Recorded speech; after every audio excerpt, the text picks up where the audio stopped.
고대 근동 세계에서 왕은 하나의 신으로 여겨졌습니다.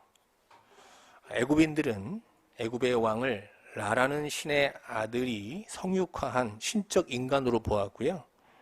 메소포타미아에서는 주전 2000년 전까지는 왕을 살아있는 신으로 보았고, 그 이후에는 죽은 후에 그들을 신으로 숭앙했습니다.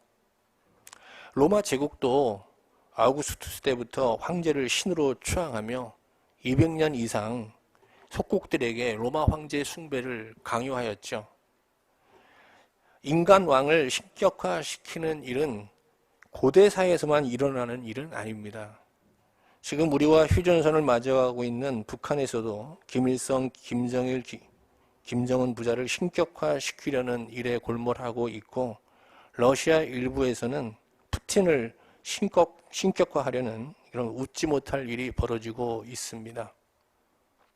그러나 성경을 보면 이스라엘 백성들은 인간 왕을 신격화한 적이 한 번도 없고요. 또 그런 시도조차 한 적이 없습니다. 그 이유는 성경이 이스라엘의 왕은 하나님이시며 인간 왕은 하나님이 세우신 대리왕이라는 것을 분명하게 말하고 있기 때문입니다.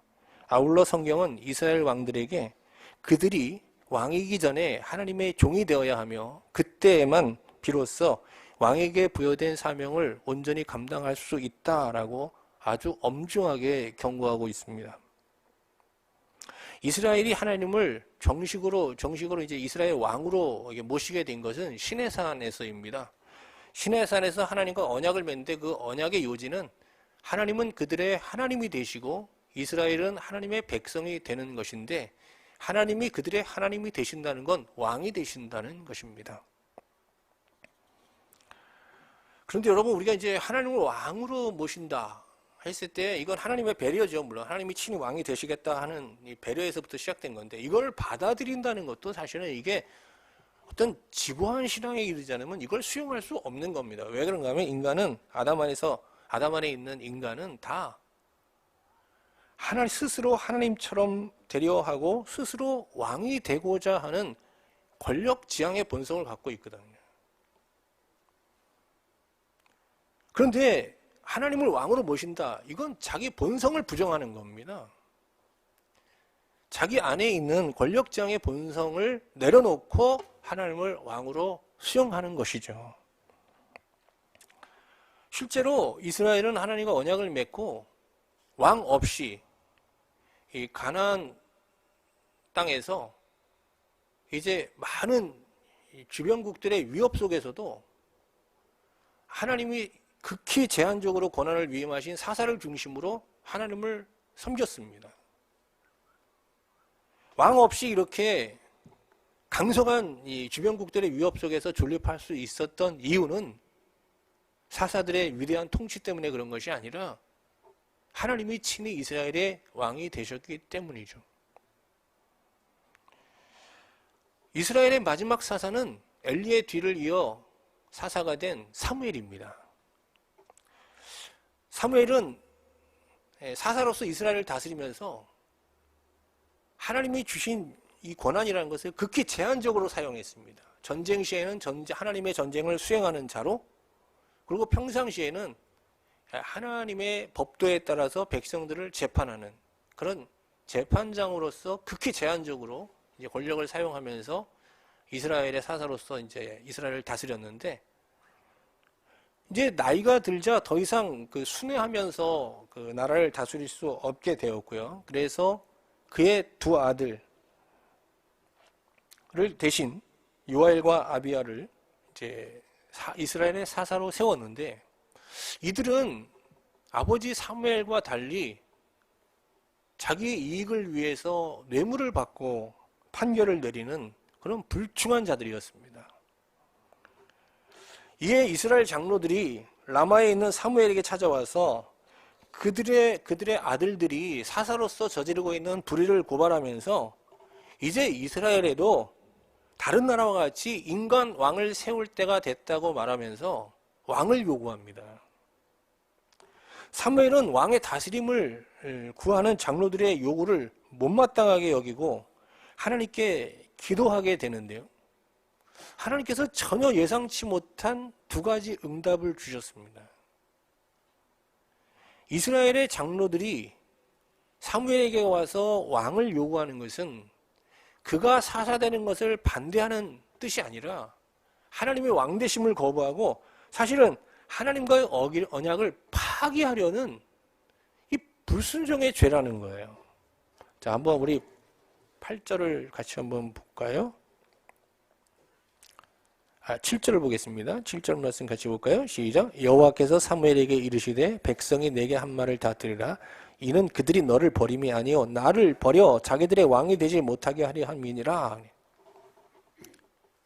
지금 하나님은 이스라엘의 왕으로 지금 군림하고 계시잖아요. 그런데 인간 왕을 구한다는 건 하나님을 밀어내는 거거든요. 왕의 자리에서. 그리고 자기 스스로 뽑은 자를 왕으로 세우겠다는 건 자신들이 왕노릇 하겠다는 거예요. 이것은 시내산에서 맺은 언약을 파기하려는 이건 불순종의 죄죠. 나아가 하나님께서는 이스라엘과 언약을 맺으면서 십계명이라는 언약 계명을 주셨잖아요. 그 언약 계명 중에 첫 번째 계명이 뭡니까? 나 외에 다른 신을 섬기지 말라예요. 그런데 이들은 지금 하나님을 밀어내고 인간 왕을 섬기겠다는 겁니다. 의지하고 살겠다는 거 아니에요. 이거는 제1계명을 범하는 또 불순종의 죄라는 거예요. 자, 8절을 한번 같이 볼까요? 같이 보겠습니다. 시작. 내가 그들을 애굽에서 인도하여 내는 날부터 오늘까지 그들이 모든 행사로 나를 버리고 다른 신들을 섬김같이 내게도 그리하는도다. 하나님을 왕의 자리에서 밀어내고 인간 왕을 구하는 것은 또 다른 우상숭배 죄가 된다는 것이죠. 자, 그런데 하나님은 이렇게 그들이 왕을 요구하는 이스라엘 백성들의 요구가 불순종에서부터 하나님과의 언약을 파괴하려는 이 악한 마음에서부터 시작된 것이라는 것을 설명한 후에 사무엘에게 그들에게 왕정 제도의 위험성을 알리고 왕정 제도를 스스로 선택하게 하라라는 말씀을 주십니다. 자, 9절을 같이 한번 볼까요? 그러므로 그들의 말을 듣되 너는 그들에게 엄히 경고하고 그들을 다스릴 왕의 제도를 가르치라 그랬어요. 왕정 제도의 위험성을 얘기하는데 그 위험성이라는 게 다른 게 아니고요. 이스라엘이 인간 왕을 세웠을 때 이 인간 왕이 권력의 맛을 보고 교만해져서 백성들의 아들과 딸들을 자기 종으로 삼고 또 자기 권력을 강화하기 위해서 무리하게 그들에게 세금을 갈취하면서 폭도로 변할 수 있다라는 경고거든요. 이 위험성을 알리면서 이제 사무엘은 너희들가 이래도 왕정제도를 원하느냐라고 물어봐요. 자, 여기에 대해서 어떻게 답변하는지 볼까요? 이스라엘 백성들이 19절 한번 같이 보겠습니다. 19절 20절 같이 한번 보겠습니다. 시작. 백성이 사무엘의 말 듣기를 거절하여 이르되 아니로소이다. 우리도 우리 왕이 있어야 하리니 우리도 다른 나라들 같이 되어 우리 왕이 우리를 다스리며 우리 앞에 나아가서 우리의 싸움을 싸워야 할 것이니라. 왕정제도의 위험성을 알리는데 이들이 한사코 아니라는 거예요. 어떻게 그렇게 왕정제도를 부정적으로만 볼 수 있냐는 거예요.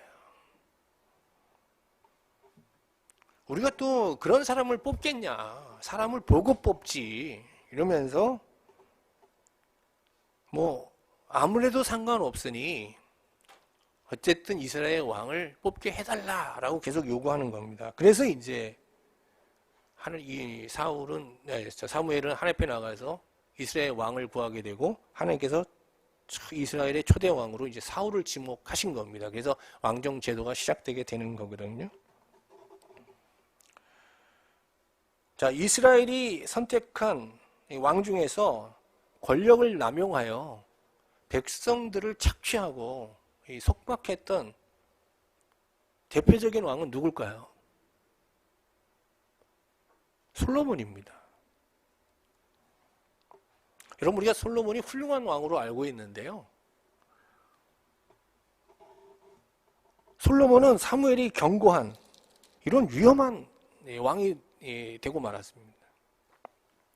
초창기에 솔로몬은 왕이 되었을 때 두렵고 떨림으로 이 왕권을 받아 사람들에게 어떻게 왕으로서 이 나라를 이끌어갈지를 묻기 전에 하늘에 나가서 물으면서 하나님의 지혜를 구했던 사람이거든요. 철저히 하나님을 이스라엘의 왕으로 인정하고 하나님께 복종하는 모습으로 이스라엘의 왕직을 수행했던 사람이에요. 그런데 이스라엘이 번성하여 이제 중동을 지배하는 제국으로 이제 발전하게 되자 그 다음부터 이제 하나님의 권력을 자기의 권력으로 사유화하여 이제 백성을 착취하면서 오직 자기의 나라를 강성케 하는 일에만 이제 몰두하게 되는데요. 그래서 사무엘이 경고한 대로 이 솔로몬은 그냥 이스라엘에서 처녀 중에 좀 미모가 있고 뭐 모든 걸 좀 갖춘 사람이다 그러면 다 자기 개인 시녀로 만들어 버린 겁니다. 그래서 1000명의 궁녀를 둔 거거든요. 뭐 집안에 똑똑한 아들, 건장한 아들 있으면 다 데려가서 자기 종으로 삼아 버린 겁니다. 그리고 백성들을 착취하여 솔로몬 성전을 짓고 어마어마한 성전을 짓고 사실 백성들이 이제 고통 가운데 이제 살도록 방치해 버린 거거든요.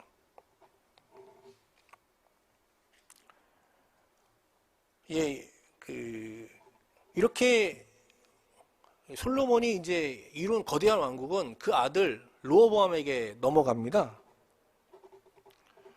정말 이렇게 세습을 통한 거대 권력의 이동이죠.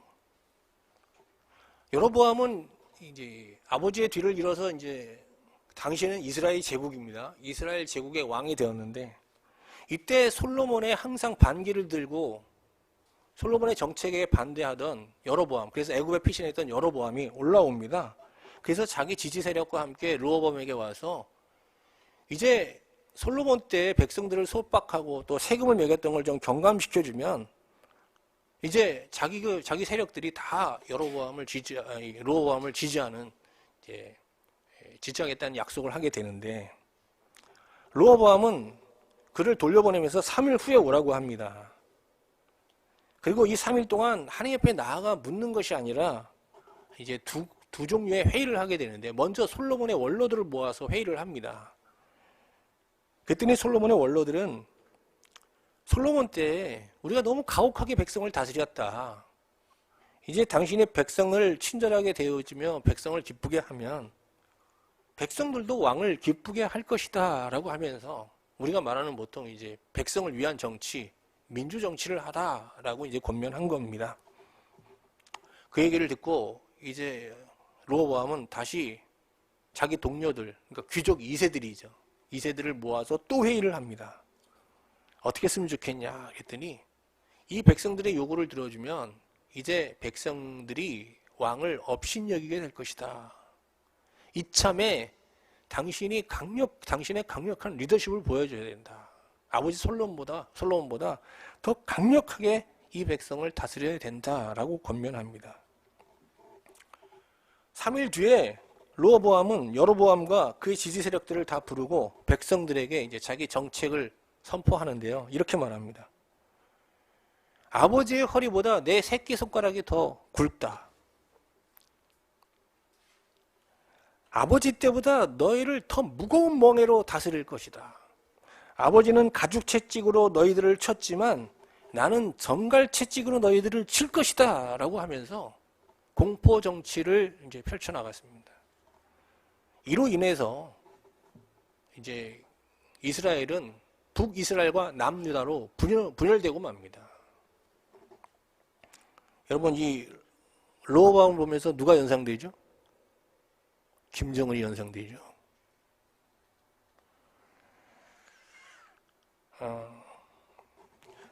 남북 전쟁 중이었던 1863년 11월 19일 이 게티스버그 전투로 숨졌던 병사를 위한 국립묘지 봉헌식이 있었죠. 게티스버그 장례준비위원회는 대통령에게 이 국가 행정부의 장으로서 이 행사의 의의를 분명히 명확히 하는 짧은 몇 마디 헌정사를 남겨달라는 부탁을 했습니다. 그래서 링컨이 이제 이 자리에 참여하게 되는데 2시간 넘게 진행되는 행사에서 링컨에게는 2, 3분의 시간이 할애되었습니다. 근데 링컨은 이 2, 3분의 헌정사를 국민을 위한, 국민에 의한, 국민의 정부는 지구상에서 결코 사라지지 않을 것입니다. 라는 말로 끝맺었습니다. 그런데 이 게티스버그 연설은 인류 역사상 인간이 남긴 연설 중 가장 위대한 연설 중 하나로 지금 평가받고 있습니다.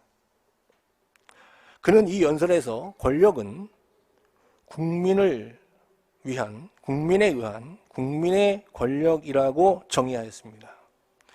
이는 독재자들에게 경종을 울리는 권력에 대한 훌륭한 정의지만 성경은 이런 정의에 동의하지 않습니다. 성경은 모든 권력은 하나님으로부터 나온 것이다 라고 말합니다. 그리고 그 권력은 백성을 위해서 사용하는 것이 아니라 하나님을 위해서 사용해야 하며 그것은 하나님께서 주체가 된 하나님의 권력이 되어야 한다라고 정의하고 있습니다. 골로새서 1장 16절을 제가 읽어드리겠습니다. 잘 들어보시죠. 왕권들이나 주권들이나 통치자들이나 권세들이나 만물이 다 그에 의해서 그를 위하여 창조되었고 여기 그라는 건 누굽니까? 하나님이십니다. 그러나 인간의 타락은 하나님 중심의 권력을 인간 중심으로 변질시키고 말았죠. 인간은 자신이 스스로 권력을 만들고 그 권력을 자신을 위해서 사용하면서 하나님의 권력에 도전하고 있는 겁니다.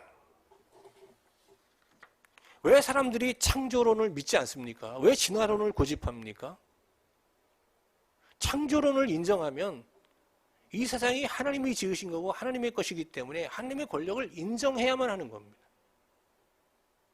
이걸 인정하고 싶지 않아서 좀 사실은 과학으로 다 설명할 수 없는 이 가설에 불과한 진화론을 마치 과학적 사실인 양 주장하고 있는 것이죠.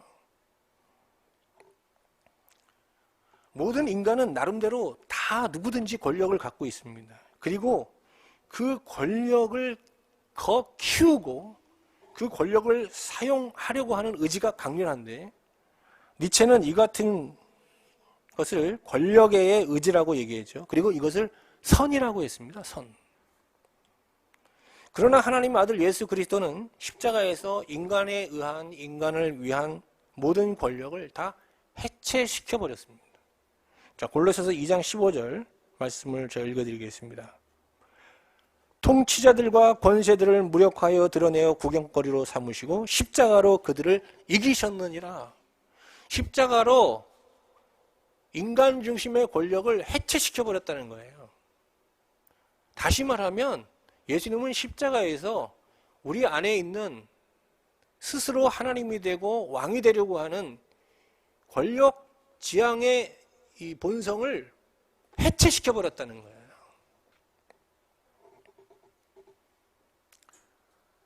그러므로 예수 그리스도를 믿는 신자들은 인간에 의한 인간을 위한 인간의 권력은 분명히 하나님의 심판을 받아 멸망하게 되며 하나님에 의한 하나님을 위한 하나님의 권력만이 영원하다는 것을 잊지 않고 살아야 되는 거거든요.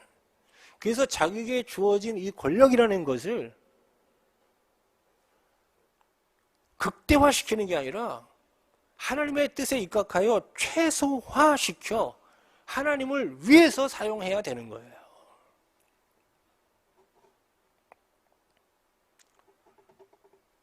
권력이라는 것은 이 권력이라는 것은 하나님의 것이거든요. 그것을 인간이 사유한다는 것은 인간의 것으로 삼는다는 것은 사실은 하나님의 권력을 도둑질하는 겁니다. 근데 이 하나님의 권력을 도둑질했을 때 이 권력이라는 게 굉장한 힘을 발휘하잖아요. 그러나 그 권력은 우리를 배반합니다. 우리를 나중에 비참하게 만들어 버리거든요. 자, 요즘 대한민국은 박근혜 대통령의 이제 비선 실세인 최순실 씨의 도를 넘는 이 권력 남용에 지금 분노하고 있습니다. 우리는 4년 전 대한민국의 대통령으로 박근혜 씨를 뽑았습니다. 그에게 5년간 나라를 통치할 수 있는 권력을 맡긴 거죠. 최순실 씨는 박근혜 씨와 가깝다는 이유 하나로 그에게 주술사가 되어서 국정에 대하여 묻는 것에 답변해주고 이런 역할을 했던 것으로 보이는데요. 하여간 그런 이유로 박근혜 씨에게 맡겨진 이 대통령의 권한 중 상당 부분을 가지고 가서 청와대 참모들과 기업들 또 자기 딸이 다니는 대학까지 다 쥐고 흔드는 횡포를 일삼았습니다. 이 한 여자가 불과 한 달여 전만 해도요, 대한민국을 정말 들었다 놨다 하지 않았습니까? 근데 지금 어떻습니까? 지금 대한민국의 대다수의 국민들은 그녀를 지금 마녀로 보고 최순실 나와라라는 플랜카드를 지금 걸고 그녀에 대한 어떤 분노를 지금 분노로 나라가 들끓고 있거든요. 한때 이 나라를 쥐고 흔들던 여자지만 이제 그 권력에 의해서 버림받아 이제 한국당에 들어올 수 없는 처지가 돼버리고 만 거예요. 오늘 본문을 보면서 이 민주주의의 허상에 대해서 좀 생각해보게 됩니다. 민주주의는 백성에게 잘해주고 백성들을 기쁘게 할 것을 약속하고 백성들로부터 권력을 얻는 거잖아요. 그래서 선거 때가 되면 이 정치인들이요, 다 겸손해져요. 왜?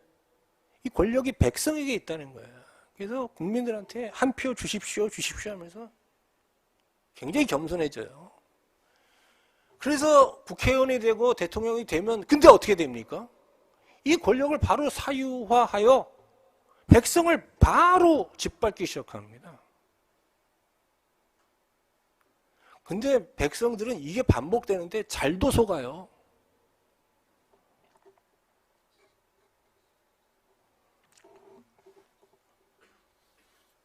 권력은 하나님께로부터 온 것입니다. 그래서 권력을 부여받은 자는 이 권력이 하나님께로부터 온 것임을 알고 하나님의 대리자로서 이 권력을 수행해야 되는데, 그러기 위해서 가장 중요한 건 먼저 하나님께 복종하며 중요한 때마다 하나님께 나아가 물어야 되고, 그래서 이 권력을 하나님을 위해서 사용해야 되거든요.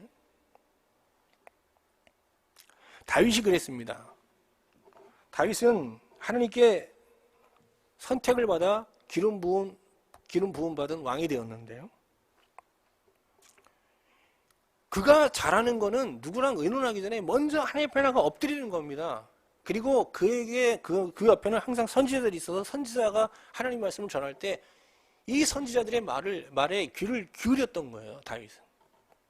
물론 다윗도 한때 이 권력을 사유화하여서 큰 죄를 범하였습니다. 남의 아내를 범하기도 하였고요. 또 그 충신 우리아를 교묘하게 살해하는 큰 대죄를 범하기도 했죠.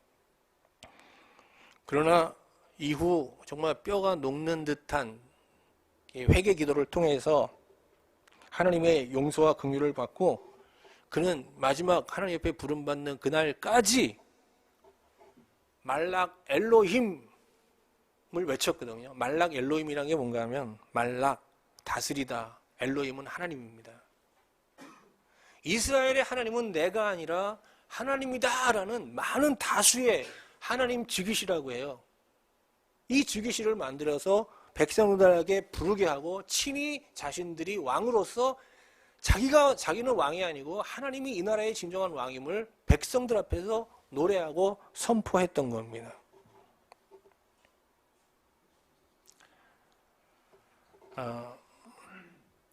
아무튼 사무엘은 이 왕정제도의 위험성을 백성들에게 다 얘기하면서 이 왕을 구하는 그들의 요구를 처리시키려고 했지만 그들은 고집을 꺾지 않고 왕을 요구했고, 그래서 그들을 돌려보내고 이제 사무엘은 하나님 앞에 나가서 이스라엘의 왕을 구하게 됩니다. 이제 이스라엘의 왕으로 하나님께서 사울을 선택하시는데 다음 시간에 왜 하나님께서 사울을 선택하시는지 살펴보도록 할 겁니다. 14세기 그 에크하르트와 함께 독일 신비주의를 이끌었던 요한 타울러라는 유명한 설교자가 있습니다. 이 사람은 스트라스부르크라는 도시에서 태어나서 생애 대부분을 그곳에서 탁발을 하고 이제 말씀을 전했는데요. 특히 신흥 상인 계급인 새로운 이제 부유층들이 기독교에 대해서 던지는 이 질문에 대하여 실질적인 그 성경적인 답을 제시해 준 설교가로 유명합니다. 그의 설교집은 1498년에 여러 가지 언어로 이제 번역되어 출판되었는데요. 마틴 루터가 그의 설교집을 읽고 그는 독일교회의 아버지다라고 칭송하였습니다. 이 독일교회에 굉장한 영향을 미친 사람인데요. 이 사람의 설교집에 타울러가 한 거지와 만나서 나눈 유명한 일화가 소개되고 있습니다. 여러분 많이 들으셨을 건데요. 타울러는 이제 어느 날 거리에서 거지를 만났는데 이 타울러는 모든 사람을 이제 하나님의 친구로 대하는 운동을 벌였던 사람입니다. 그래서 거지를 만났는데 거지를 친구라고 부릅니다. 친구요, 오늘도 안녕하시기를 바랍니다. 라고 그에게 이렇게 이제 문안을 하는데 이 거지가 나는 하루도 안녕하지 않은 날이 없습니다. 그래서 늘 하나님께 감사합니다. 라고 화답합니다. 그러자 타울러가 그러면 오늘도 행복하시기를 하면서 또 축원했더니 이 거지가 아니 나는 불행해 본 적이 없습니다. 그래서 늘 하나님께 감사합니다. 라고 대답합니다. 그래서 타울러가 놀라서 아니 어떻게 이런 형편에 살면서 어떻게 불행을 경험하지 않고 겪지 않고 늘 행복을 고백하면서 살 수 있냐라고 이제 묻게 되죠. 그러자 이 거지가 이렇게 대답합니다. 예, 나는 날이 좋으면 하나님께 감사하고 비가 와서 동량을 못해도 감사합니다. 먹을 것이 넉넉하면 감사하고 배고파도 감사합니다. 왜냐하면 무엇이든 하나님을 기쁘시게 하는 것이 나의 뜻이니 하나님을 기쁘시게 하는 것은 무엇이나 나를 기쁘게 하기 때문입니다. 라고 대답합니다. 신자의 행복은 자신이 하나님의 선한 통치 아래 있음을 확신하고 이에 감사할 때 사실은 깨닫게 되는 거거든요. 이미 예수 그리스도를 믿고 하나님의 자녀가 됐다는 것은 완전한 행복이 보장된 삶입니다. 그런데 왜 우리가 행복을 누리지 못하느냐? 이미 우리에게 와 있는 행복을 깨닫지 못하기 때문이거든요. 제가 이 말씀을 이렇게 준비하다가 저 개인과 우리 가정에 하나님께서 어떻게 가정을 지금까지 어떻게 통치해 오셨고 섭리해 오셨는가 여기에 대해서 한번 묵상을 해봤어요.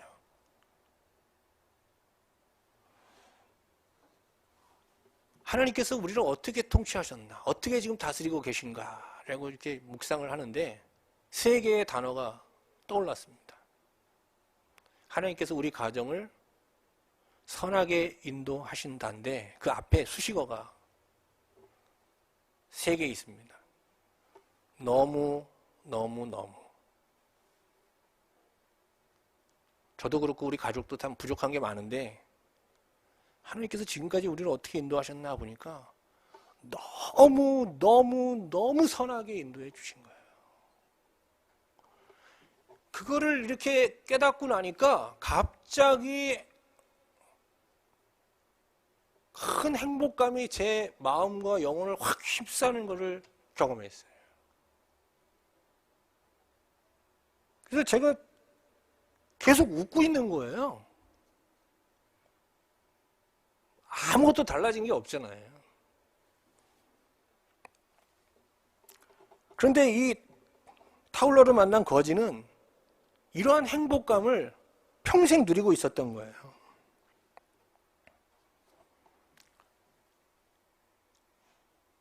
왜 근데 이스라엘은 시내산에서 하나님을 왕으로 삼고 그의 백성이 되기로 하면서 하나님의 선한 통치 아래 살게 되었는데 왜 이런 행복감을 누리지 못하고 살았을까요?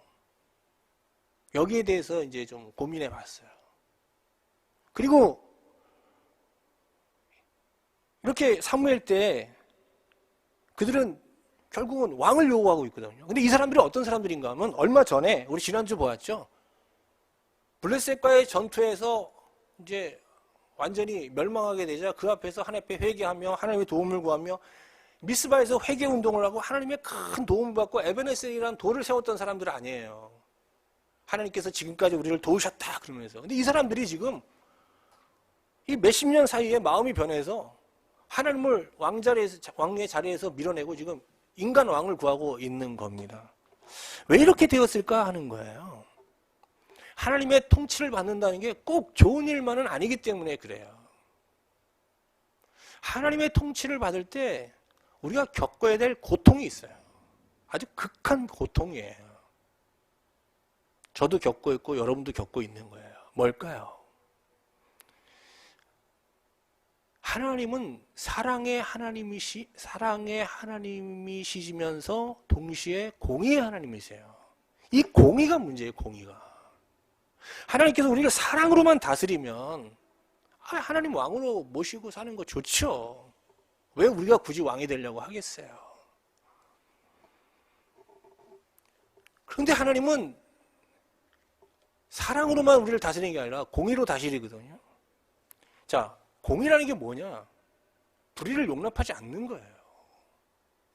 그래서 우리가 하나님의 통치를 받으면 우리가 하나님 앞에 벌거벗은 자가 되어 우리의 모든 부끄러운 수치와 불의함, 패역함들이 다 드러나게 되는 거예요. 그 앞에서 근데 그게 어떻게 되냐? 마치 그 영혼이 밀랍처럼 말이죠. 녹는 듯한 고통을 겪거든요. 이게 제 표현이 아니라 시편 기자의 표현인데요. 시편 97편을 한번 가볼게요. 하나님의 통치를 찬양하는 이 말락 엘로힘을 주제로 한 시 중에 하나인데요. 이 시편 97편에서 시편 기자가 이런 고백을 하고 있어요. 자, 먼저 1절을 보세요. 여호와께서 다스리시나니 땅은 즐거워하며 허다한 섬은 기뻐할지어다. 이 세상의 피조물은 하나님의 통치를 다 기뻐해요. 그런데 사람들에게는 이 하나님의 통치가 고통스러운 면이 있어요. 어떤 고통입니까? 2절 구름과 흑암이 그를 둘렀고 의와 공평이 그의 보좌의 기초로다. 이 의와 공평, 이 단어들이 이제 무시무시한 단어들인데요. 이 의와 공평으로 하나님께서 이 세상을 다스릴 때 이 타락한 본성으로 하나님처럼 되려는 교만한 마음으로 하나님을 섬기려는 이 인간들은 그 영혼이 하나님 앞에 밀랍같이 녹는 고통을 겪게 된다는 거예요. 5절 한번 같이 보겠습니다. 여기 산들이라는 건 교만한 자들을 말하는 거예요. 같이 보겠습니다. 시작. 산들이 여호와의 앞 곧 온 땅의 주 앞에서 밀랍같이 녹았도다. 여러분, 이 밀랍같이 녹는 고통이 뭔지 이 하나님 앞에서, 하나님의 현존 앞에서 자기의 비참한 실존을 보고 회개해 본 사람들은 이 표현이 얼마나 적절한 표현인지 아마 아실 거예요. 제가 열심히 나름대로 성경적으로 목회를 한 줄 알고 이제 그렇게 달려오다가 하나님의 어떤 심판을 받고 제 목회를 하나님 앞에서 이렇게 돌아보게 되었을 때 이게 다 하나님 앞에 가증하고 거짓된 목회라는 게 드러나면서 그 심판을 받을 때 그 기도 자리에 이렇게 앉아 있으면요, 이렇게 내 영혼이 완전히 이렇게 그냥 무너지는 걸 경험했거든요. 이 표현이 꼭 맞는 것 같아요. 밀랍이 녹는 것 같이. 뭐 서 있는 게 하나도 없이 완전히 다 녹아서 다 없음이 되어버리는 거거든요. 그런데 놀라운 것은 이 공의의 통치, 하나님의 심판을 견디면 말이죠. 여기서 도망치지 않고 이걸 견디면 하나님께서 이 과정에서 우리에게 빛과 기쁨을 마치 담비와 같이 우리 영혼 속에 계속 부어주시는 거예요. 그래서 악을 미워하고 오직 하나님의 선한 통치에 순복할 수 있는 진정한 하나님의 백성으로 재창조하시고 거듭나게 하시는 겁니다. 여기 한 놀라운 영감 있는 표현이 나오는데요. 자, 10절, 11절 한번 같이 보겠습니다. 10절 11절 같이 봅니다. 시작. 여호와를 사랑하는 너희여 악을 미워하라. 그가 그의 성도의 영혼들을 보존하사 악인의 속에서 건지시느니라. 11절. 의인을 위하여 빛을 뿌리고 마음이 정직한 자를 위하여 기쁨을 뿌리시는도다. 우리가 하나님의 심판 아래 머물러 있는다는 건, 심판을 받아들이겠다는 것은 이미 죄인이 아니라 의인이 되는 겁니다. 여러분, 죄인이라도 그 죄값을 다 치르면 의인이 되는 거잖아요. 그래서 여기 의인이라는 것은 하나님의 심판, 공의의 심판을 견디는 거거든요. 도망치지 않고. 그런 자에게 하나님께서 뭘 뿌려주세요? 빛을 뿌려주신다는 거예요. 빛이라는 게 뭡니까? 하나님 자체십니다. 거짓이 없고 악이 없는 하나님 자체를 보여주시는 거거든요. 이 하나님을 계시해 주는 거예요. 그리고 그렇게 해서 완전히 그 악이 떠나고 정직한 심령이 되었을 때, 온전히 우리가 심판을 받아 정직한 자가 되었을 때 기쁨을 뿌려준다는데, 이 기쁨은 뭐냐? 하나님과의 교제를 통해서 얻는, 하나님 안에서 누리는 평강과 안식과 영원성을 말하는 거거든요.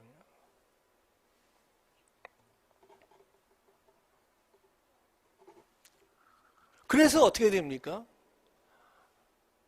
이 세상의 악을 미워하고 하나님의 뜻에 기꺼이 복종하는 하나님의 백성으로 거듭나게 되는 겁니다. 이때 신자들은 비로소 하나님, 말락 엘로힘으로 하나님을 찬양하고 하나님의 통치 안에서 진정한 행복을 맛보게 되는 겁니다. 아담 이후 뿌리 깊은 죄악은 자기가 주인, 자기 신이 왕이 된 삶을 사는 겁니다. 여러분, 사람들을 기분 좋게 해주는 말은 그를 높여주면 돼요. 그러면 다 사람들이 기분 좋아해. 왜? 우리 안에 왕이 되려는 속성, 높아지려는 속성이 우리를 완전히 지배하고 있기 때문에 그렇습니다. 그래서 사람들은 자기를 의식하고 자기를 의지하고 자기 생각대로 자기가 원하는 길에 따라서 살아갑니다.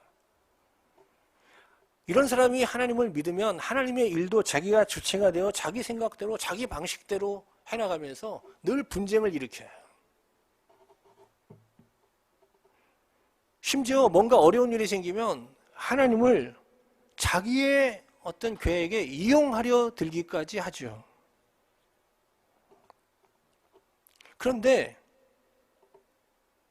예수 그리스도와 함께 자기 육신을 십자가에 못 박은 자들은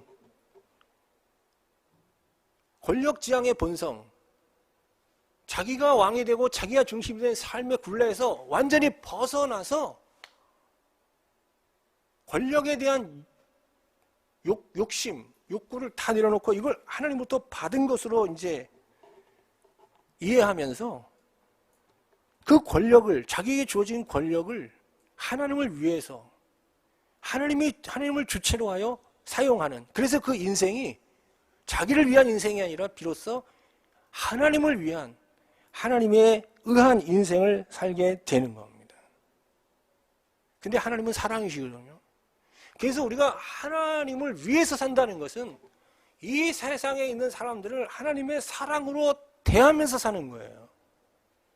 그래서 우리가 하나님의 통치에 복종하다 보면 우리도 모르는 사이에 우리가 이 세상의 영혼들을 용납하고 수용하고 그들에게 긍휼을 베푸는 삶을 살게 되는 거거든요. 그래서 결과적으로 어떤 삶을 사느냐? 영혼들을 위하는 삶을 살게 되는 거예요.